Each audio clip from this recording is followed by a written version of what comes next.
দু বছর ধরে 9 বিঘা জমি নিয়ে শরিকি বিবাদ। সেই বিবাদ এমন জায়গায় পৌঁছলো, দেখুন অবস্থা। কোচবিহারের মাথা ভাঙার ছবি। 2 বছর ধরে শরিকি বিবাদ চলছিল এই জমি নিয়ে। এবার যখন গতকাল চাষ করতে যায় সে সময় বহিরাগত ডেকে এনে হামলা করা হয় বলে অভিযোগ। ভাবুন, মহিলারাও ছাড় পাননি।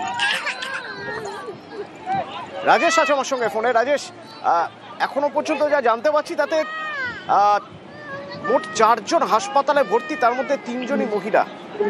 এতই মারাত্মক মারপিট হলো কাল। দেখো, মাথাভাঙা 2 ব্লকে নিশিগঞ্জের বড় চকিয়াছড়া এলাকায় 9 বিঘা জমি নিয়ে কিন্তু দীর্ঘদিন ধরেই 2 শরিকি আত্মীয়ের মধ্যে ঝামেলা চলছিল এবং সম্প্রতি এই ঝামেলা রণক্ষেত্রের আকার ধারণ করে। এক পক্ষ জমিতে চাষাবাদ করার জন্য যখন যায়, অপর পক্ষ বাধা দেয়। এরপরেই কিন্তু লাঠালাঠি এবং হাতাহাতিতে জড়িয়ে পড়ে দুপক্ষ। এর ফলে আহত হয়েছেন 4 জন, 3 জন মহিলা সহ 1 জন পুরুষ।